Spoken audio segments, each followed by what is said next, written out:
Intense battles between Israel and Hamas are raging around hospitals in Gaza, putting medics and patients on the front line of the fighting.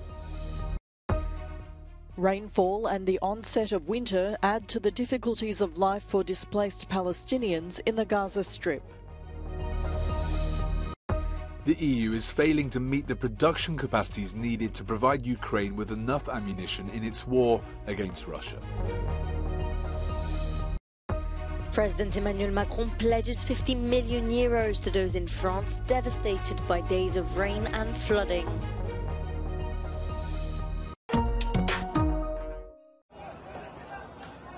Battles between Israel and Hamas around hospitals are forcing thousands of Palestinians to flee from some of the last perceived safe places in northern Gaza. At least 11,240 Palestinians have been killed, including 4,630 children and 3,130 women by the Israeli military since October the 7th. That's according to the Hamas-run health ministry. The World Health Organization has warned Gaza's biggest hospital, Al-Shifa, is nearly a cemetery, with bodies piling up inside and outside. Images of premature babies struggling to survive without functioning incubators has heightened international concerns for all patients in the hospital without power. The suffering had President Biden calling on Israel to change tactics. And it's my hope and expectation that there will be less intrusive action relative to the hospital. Israel's military has released a video from what it claims was a children's hospital that its forces moved into over the weekend. It shows weapons it said were found inside, as well as rooms in the basement where it believes the militants were holding some of the hostages they abducted during the initial attack. I want you to understand, this kind of gear is a gear for a major fight. These are explosives. These are vests with explosives. Yeah, it's a body vest for terrorists to explode on forces, among hospitals, among patients.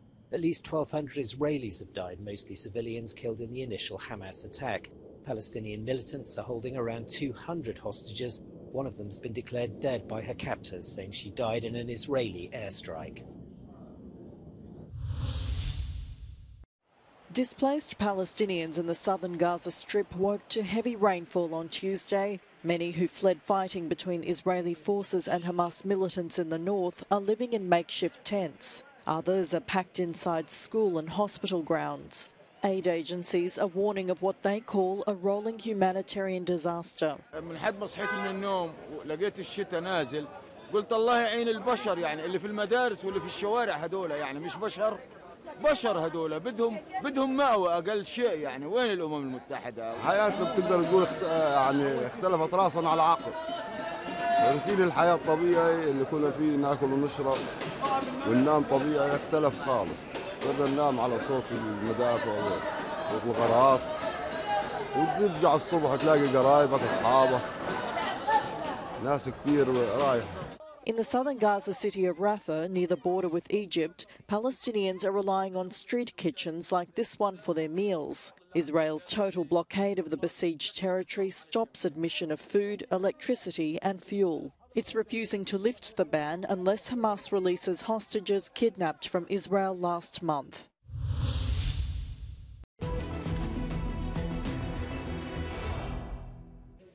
Fighting around the shattered eastern Ukrainian town of Avdiivka has grown more fierce, Ukraine's military has said, with Moscow's forces intensifying air bombardments and trying to move forward with ground forces.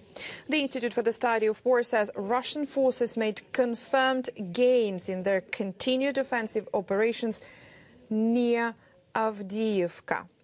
The think tank says geolocated footage published on the 10th of November showed that Russian forces recently advanced to the eastern outskirts of Stepove, here in this direction. And Stepove is situated about 3 kilometers north of Avdiivka.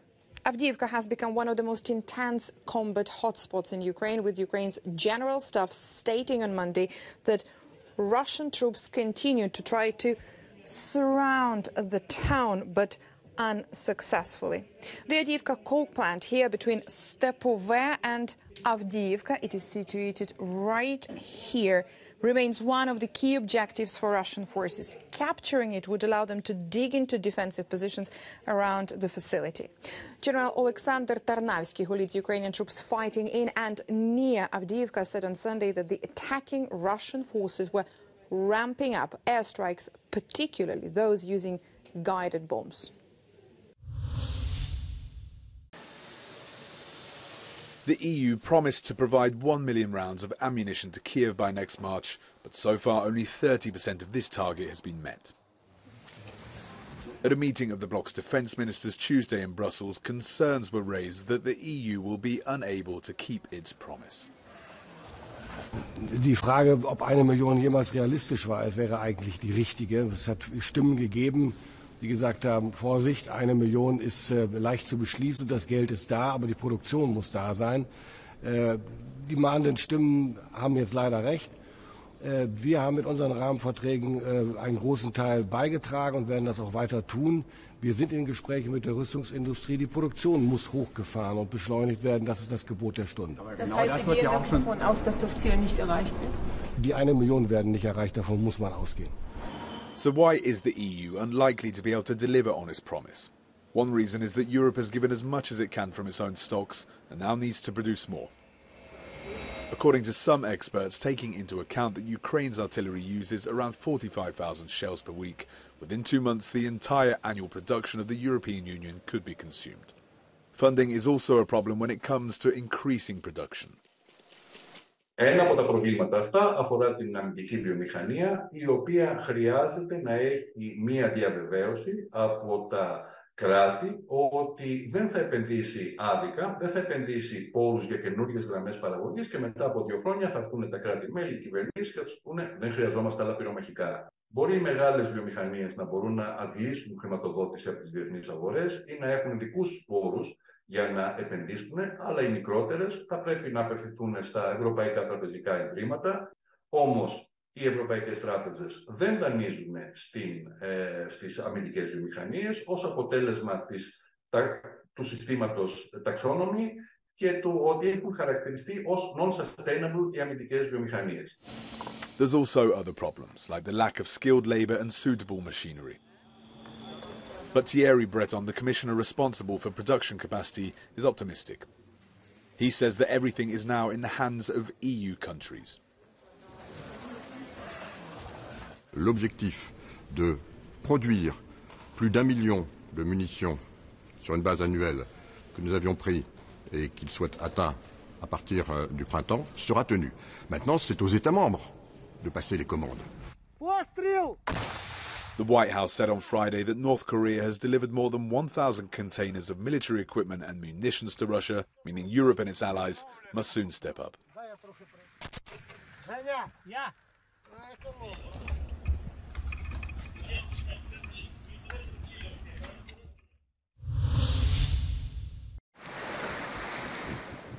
On a tour of Pas-de-Calais in northern France, President Emmanuel Macron has pledged 50 million euros to those devastated by several days of rains and floods. Another what he calls exceptional support fund for farmers will also be launched, but exhausted residents fear a new rise in waters. Notre solidarité, notre soutien va se traduire dès cet après-midi par le classement de toutes les communes qui l'ont demandé en catastrophe naturelle.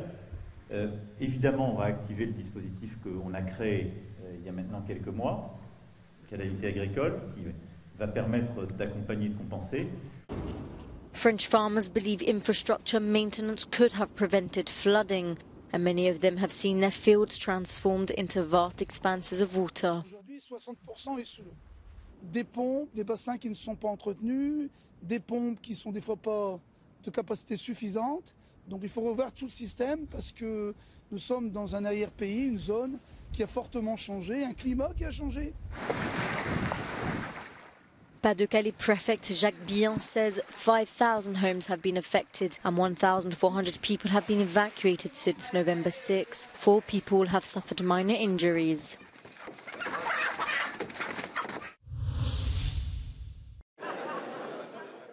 One of the parties of the coalition now in control of Poland's parliament has tabled bills to begin legalising abortion. The proposals by the New Left group would allow for termination up to the 12th week of pregnancy. They would also decriminalise helping a person to obtain the procedure. Liberalising the predominantly Catholic country's prohibitive abortion laws was a campaign pledge for two of the three parties of the centre-left bloc during the recent election campaign. Its victory ended 8 years of Conservative rule during which access to abortion became increasingly restricted. On World Diabetes Day, people are being urged to be aware of the risks of heart disease and how to respond. The link between the two conditions has long been known, but recent studies suggest even if you don't have diabetes, a slightly higher level of blood sugar increases the risk of coronary problems. Researchers in the UK also found that men are more likely to go undiagnosed and therefore not receive preventative medication. In the EU, more than 32 million people live with diabetes, a figure that has doubled in the past decade.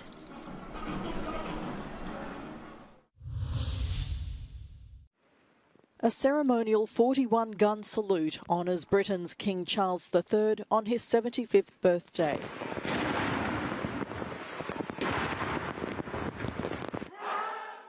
The celebrations started on Monday when His Majesty hosted a tea party for others marking the same milestone. The King's birthday itinerary also includes the official launch of his Coronation Food Project. It aims to tackle poverty by redistributing millions of tonnes of food bound for landfill.